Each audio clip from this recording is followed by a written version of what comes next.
Hey everybody, welcome to the Extraordinary Family Life Podcast. We are your hosts, Greg and Rachel Denning. This episode is being brought to you from Deutschland. We are in Germany. Frankfurt. That's Germany, for those of you who may not know where Deutschland is. Those of you who haven't been to other countries and realize that all the names we have of countries aren't actually their names. Like they all have different names, and we have English names like don't really match up. All that craziness. But anyways, we're in Germany right now. So nice to be back here. We had our youngest daughter, Sandriana, was born in Germany. So fun to come back with all these cool memories, and Germany is such a beautiful country. Anywho, we're flying to Istanbul tomorrow. Flying to Turkey. It's going to be amazing. But we got another question. So keep asking questions. We love it. And the question is a lot about it's from a traveling family, and I know a lot of you love traveling, but it's not like you don't, if you're not a like big time traveler or whatever, you don't be like, oh, this episode's not for me, because the question is bringing up a topic that's super relevant for all of us. It's principle based. It applies in every area of life, I think. And I think all of us, I feel bold enough to say, I think all of us struggle with this balancing act in life, so to speak. And it may not even be balance. Like I think there's a problem there fundamentally because we think balance means equal time, and I don't think that's the case. I think for me, I use the word contrast, like contrasting experiences, contrasting. Well, the yin and the yang, I think, is the best. It is definitely. I love that symbolism. For some reason, as a teenager, I loved the yin and the yang symbol. I don't know why. Even as a kid. This is crazy. Like, I bought those stickers and put it on my skateboard as a kid. Right. And I was like, oh, I don't know what this is, but it's cool. Right. But even more so as I understand the meaning behind it, I feel like it's so applicable in so many areas of life. It's just true. Like, we need the yin and the yang. We need, and this is what we're gonna dive into. Like, we need these contrasting experiences. We need the opposition, the opposites. We need it in our life. It's how we find it. It's actually, and I love how Jordan Peterson talks about it. And in fact, there's a lot of brain science that actually ties into this, because our brain is divided into two hemispheres. And there is a podcast with this guy that wrote a book about it that Jordan Peterson interviews, and he talks about how even the yin and the yang ideas line up with this idea of us having two different hemispheres in our brain. Like, there's a reason why we don't just have one brain that's fully connected.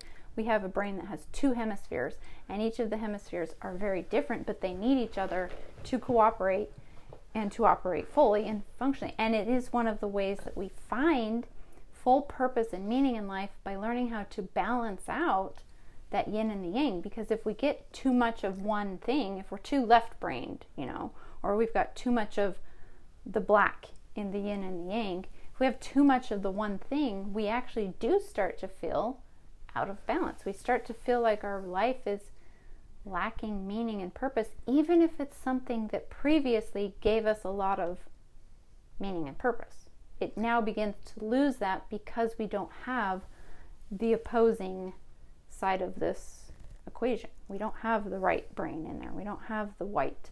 We don't have the whatever. The irony is that our brains will often get in the way of that. Oh yeah, we sabotage ourselves. Yeah, that's what I was going to use. I'm like, we get in this sabotage process of only wanting one side because for whatever reason it feels comfortable, it feels familiar, it's what we know, it gives us some kind of satisfaction or meaning. And the other side might seem inconvenient or uncomfortable or unfamiliar, or scary. And it can go either way. It's like, well, I don't know if you're going to read the whole question, because I am, but the question is a metaphor for all of us. We'll answer the question, but we're going to do it metaphorically as well, right, because it answers this philosophical journey of life. Right.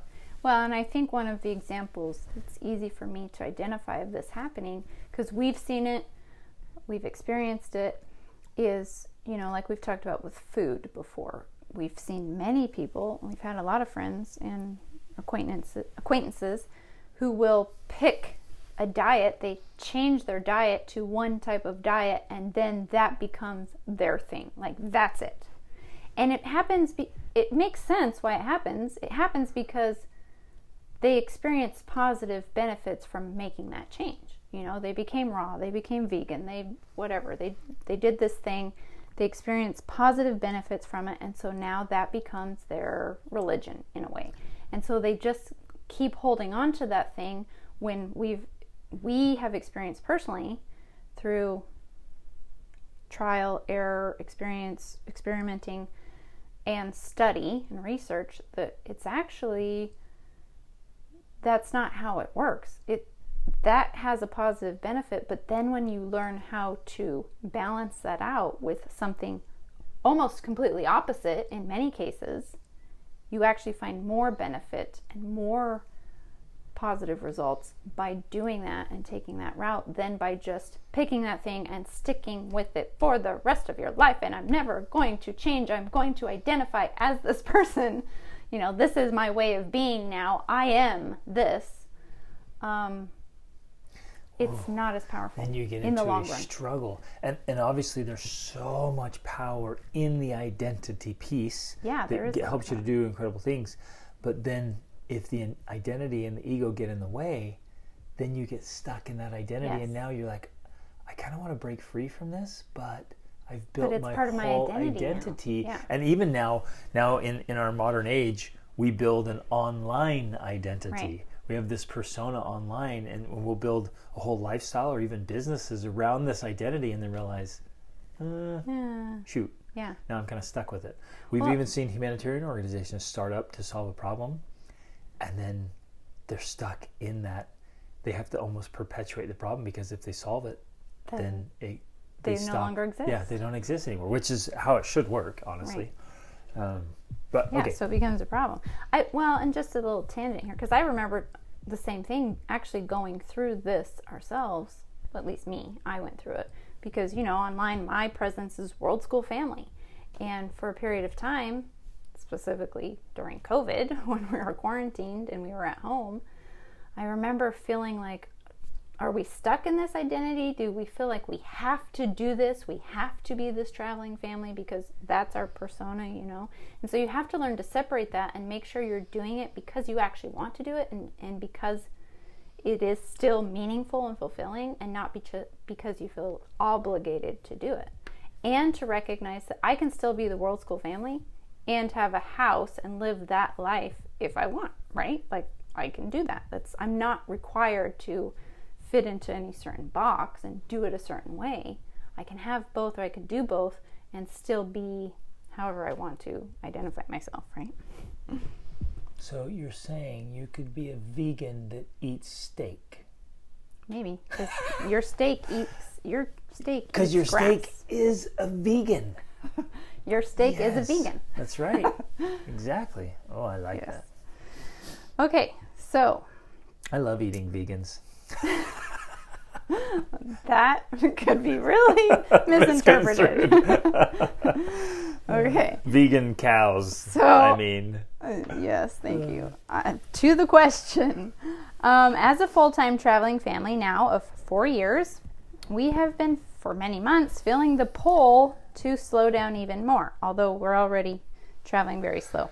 But we want to have a base from where we travel from. We're almost afraid, though, of feeling too settled and of feeling stuck. We understand this. We have felt this before. But traveling full time doesn't feel like total freedom to us anymore. Now, this is, again, if we're using this as a metaphor, this is literal because we've experienced this, but if we're using this as a metaphor, it's the same type of thing. It was like what we were just talking about. You take on this identity of, I'm raw, I'm vegan, I'm world schooler, I'm this. And then it starts to feel... And you find something that really works and feels good. Yeah. And so you're doing it and you go all in. And it feels freeing. It feels like freedom. Like I remember when we started traveling, it felt like freedom. We are free. But then there came this point where it stops feeling so free because you feel like you have to do it. And plus there's other things you want to do, but you don't want to do them because it feels like you'll be stuck. You start feeling confined. Yeah, you're conflicted in what now. you're doing. Exactly, right. Dude, people do that all the time. Let me give some examples. Again, this metaphorically. You might be like, I hate my job. I hate my job. I'm going to start my own business. So you start your own business and you build a business that then becomes your slave master. Which is great. It's freedom. It's awesome. invigorating. Like, yes, this is the best. And then a couple years down the road, over you're time, like, I hate this business. It's now your job. It owns me. It like controls me. I hate this. It's so horrible. Yes. Okay, so it doesn't feel like total freedom anymore. We want to connect deeper with a specific place, like one place instead of many places, right? We want to grow and expand projects, personally and as a family. Like maybe you want to plant a garden or you want to buy a piano that's not very travel friendly, right? Especially the grand pianos. Exactly. Which we felt sometimes can be difficult for us when we're moving around more often. And we come to new places and we meet new people all the time. We would still like to travel when we feel the pull, but we miss having a place to go back home to. It's been really hard to come to that acknowledgement. I get that because, again, it started to become part of your identity. You felt freedom from doing it. You found a lot of meaning, purpose, joy from doing it. And so it's almost like you feel like you're betraying yourself. I was going to say that. Yeah. It feels like you're giving up or quitting. You're like, oh, we love this. We want to pursue this. Like, crap. If I also want to have a home base, that means I'm somehow betraying my dream. Exactly. Yeah. So it's been really hard to come to that acknowledgement, maybe because we've gotten this idea that the ideal of total freedom only exists by traveling all the time. But is this the whole truth? Beautiful. Or is something else, or is it something else we have idealized into our minds? Like it's something else that we've grabbed onto this ideal that it's not completely accurate, right? Can we come to a point in our life where we actually need to seek more balance to feel physically and mentally more whole and well? Travel expands us and is so amazing on so many levels of growth, but can the other side of it be the same? And it's as if life has many layers and that traveling is not the only one. When you cross borders and being out there all the time, it's not the only one, but there's a lot of wisdom in slowing down and being still in the same place. Beautiful. So when I read this, I was like, yep, I get that 100% because I have gone through all of that. And we have actually experienced intentionally both sides of this coin, so to speak. Like 100% homeless and having a home. Yes. And now we do both. We have 2 homes, actually. And we're out traveling right now. We are homeless. Well, we have 2 homes that aren't our homes because we're not there. And they're being, rented out. And we're seeking a new home base, but we don't yet have it. So we are, at the moment, temporarily, nomadically homeless, again, on purpose, but still moving forward and seeking to have that home base so that we also have that other side. And so in our own journey, and I think that this is normal, we began the normal life, having a home, and then we sought out the travel life, and we wanted to do that full time because of all these reasons. It felt freeing, it felt exciting, it felt like we were learning so much and growing so much and experiencing so much. But then there did come this point where it no longer felt that way all the time. And there was things we wanted to do that we couldn't do. Like you're completely inhibited, like you said, having a grand piano or a piano at all when you're traveling. Or those grazing vegans I want. Right. You can't have a cow. Can't have cattle. You can't grow a garden. There's just things you cannot do if you're traveling full time. Now again, this is a metaphor, so apply it to your own life as well. But we felt like if we gave up on that, if we went back to live a home life, a normal life, well, aren't we just giving up on our dream? Aren't we just aren't we basically saying that everything we believed in and lived is not true? That's kind of what it feels like. Because you feel like if you switch or you go to do this other thing that's the opposite of what you were doing, as we mentioned before, it's like you're betraying yourself. You're betraying who you were and what you believed in. Or it can feel like it's hypocritical. Mm-hmm. And some people will say things like, oh, I thought you were like nothing but this. Like, whatever, you can think whatever you want. I'm completely uninterested. Your opinions are none of my business. But in our own journey, we started to feel more of that. And so at first we chose the full-time travel lifestyle because that was what we could afford to do. We could not afford to do both. So that definitely comes into it as well. Like, there was a time when we couldn't afford to do both. We could do one or the other. And it wasn't because we were victims, it's because I was incompetent. Let's just state that as it is. But I didn't know that at the time. Right. So I was ignorantly incompetent. Right. You were unconscious of your incompetence in the competency hierarchy. And in the framework I existed in, I thought, man, there's one way to earn that kind of income, and that would limit the kind of life I want to have, and so I'm not doing that. So for us early on, it was one or the other. Yes. And so there is a way, of course, to do both things. And I think that's part of this discussion as well. Right. It's like, if you want two things, find a way to do both. Mm-hmm. Find a way to have two careers if you want.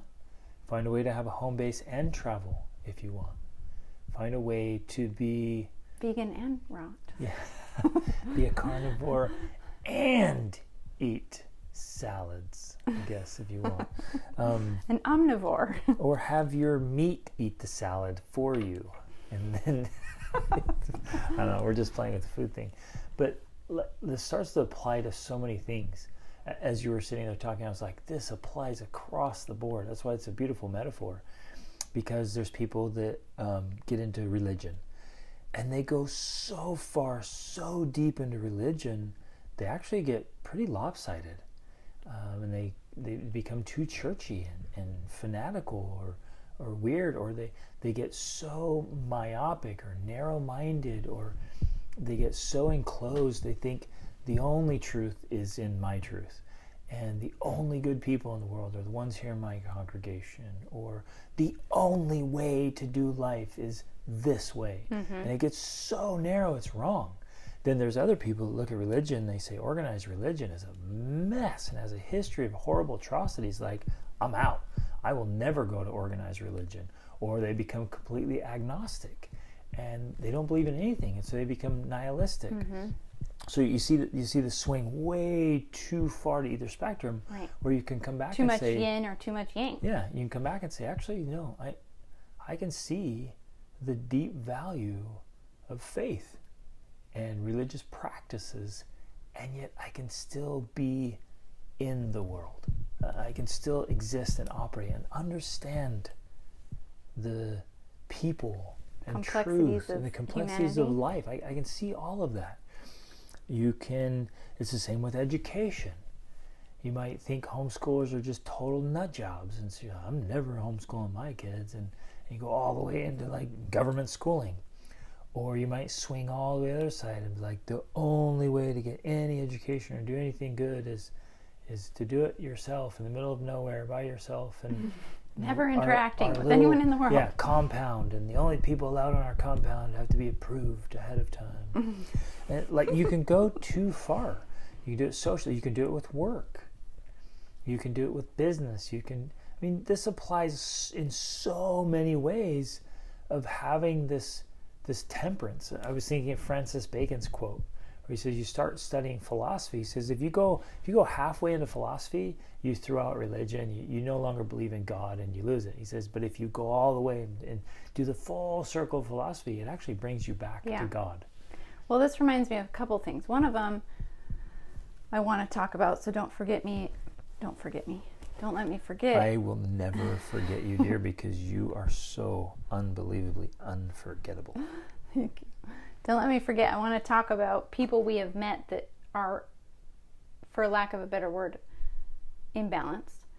But I also want to talk about something that, for me, has become a personal symbol of this concept, and that's what we call the labyrinth. Now, the specific labyrinth I always have in mind is actually on the floor of a church in France. We've never been there. I've only seen pictures of it, but there's a replica of that labyrinth in Aiken, South Carolina, that I've literally walked myself.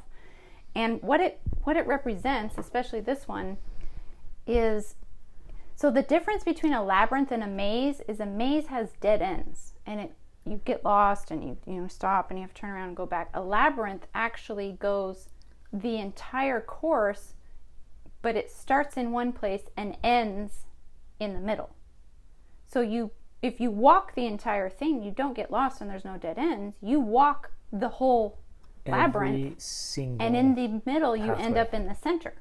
So this idea of the labyrinth is that in order to become your very best self, you actually have to walk the entire path. You have to go the entire journey. You have to go north, south, east, west. You have to go here, there, and everywhere. You have to go into all of those different areas, and that is what brings you back to the center and makes you whole. So this idea, like with Francis Bacon, if you study some philosophy, or it takes you away from God and you lose your religion, but if you continue to study it, it actually brings you back and centers you and makes you whole. But because people are afraid to do that, they're afraid of, quote unquote, moving away from God, or they're afraid of stepping into the darkness, or they're afraid of this. They never walk that path. Afraid of being in the world and being too worldly, or whatever it is. Or afraid. Some people are afraid of being poor. Some people are afraid of being rich. Yeah. So because of that, instead of continuing to move forward and to make progress, they actually stay where they are. And if you're thinking about this, as actually walking the labyrinth, it's almost like they just keep walking back and forth in that one little area. They're like, oh, I don't want to go over there. That's scary. That's frightening. And I found this spot that's really comfortable and nice. Yeah. Let's just keep walking back and forth right here in this little corner of the labyrinth. Right. And so you actually end up limiting your own growth and progress because you don't want to keep walking into that scary part of the labyrinth. But I will say this. There are times and seasons where you might want to, with real clear thinking and deliberate action, to be a little one-sided. Like there may be a time when you want to be a full-on minimalist, where you purposely have very, very little. And then you might want a time where you purposely have a lot, everything you wanted to have. See? But hold on, let me play this out. There may be times when you're like, I want to be purposely homeless. I want to just go wander and I have no place to go back to. And then you'll have a place, like another time you're like, I just want to have a place and I just want to be here for a while. And so you get kind of one side or the other, but the warning here, the concern is, this is where what we talked about at the beginning, is your mind will start playing tricks on you, and it's easy to get stuck or trapped or lopsided when you're on that side of things. Well, because in my mind, the way I visualize it is what you were describing to me is walking the labyrinth. Because if you divide the labyrinth into quadrants, it's a circle, you divide it into quadrants, and maybe this is really how balance works. Maybe balance isn't about doing it balanced in an even way or at the same time. Yeah. It's almost as doing it, it's kind of the swinging of the pendulum. You can't walk and be on both feet at the same time. You can't. In order to walk, you have to lift up one foot. Left. So in order to go through the labyrinth, you have to go through each of the quadrants. And sometimes that looks like I'm completely minimalist, whatever example it is. But it's like you're extremely into one thing.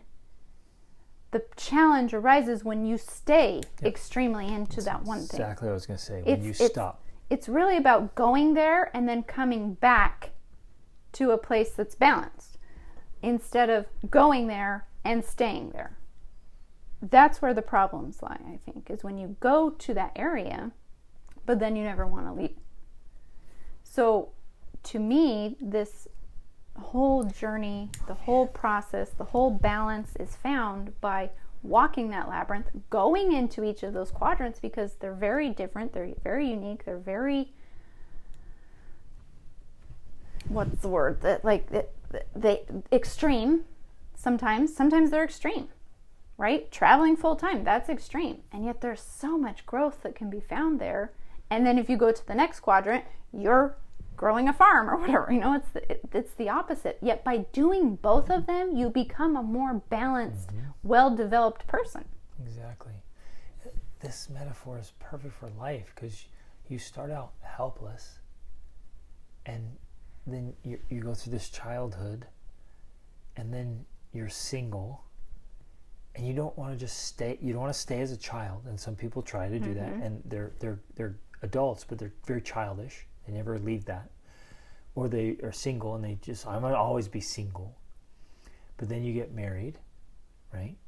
Then that's great. You're in this space of like, it's just us. And you could stay there, and a lot of people decide to stay there. Like, oh, we're going to stay here. We're not going to have kids because it would disrupt this. It would disrupt us. Right. But then you have kids, and some have way more kids.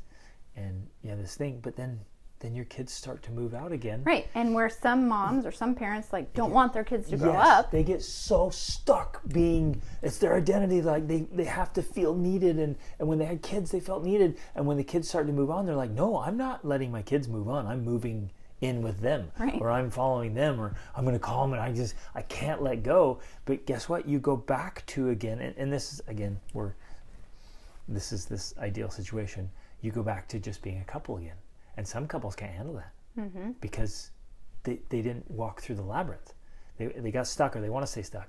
And then, in reality, maybe one of you dies before the other, and then you're single again. That's not going to be our case. We're gonna die together. We're going out together, babe. We're not dying ever. We're just going to keep living. And then you start to deteriorate into this old childhood. Childlike. And then you become helpless again, and then you leave this life. And so you walk this whole labyrinth. But if you try to stay in one quadrant or one spot, it's out of balance. It doesn't work. Yeah.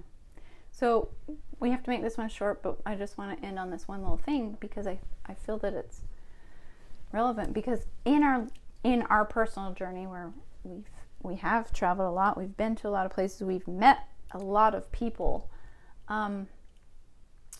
There's been a few times where we've said, you know what, we've met these people.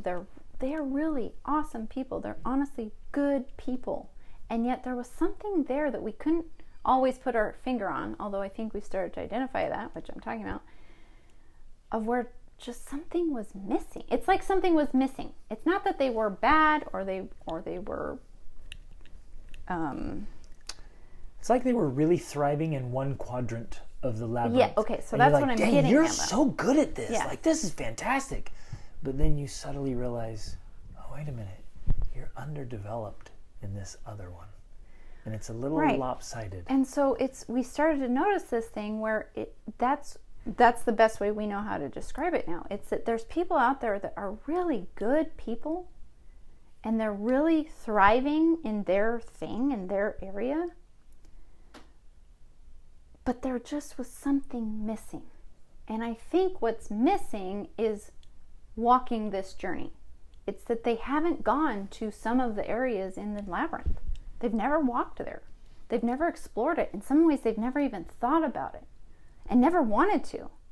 And as a result, it's left them, for lack of a better word, underdeveloped.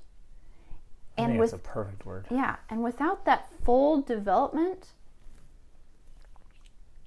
you just can't be you can't reach your full potential. So it's just not possible. It's like having massive amounts of book knowledge. You're extremely well read, but you haven't actually been out and done anything. So you're lacking experience. Or having massive amounts of experience, but you've never actually read a book.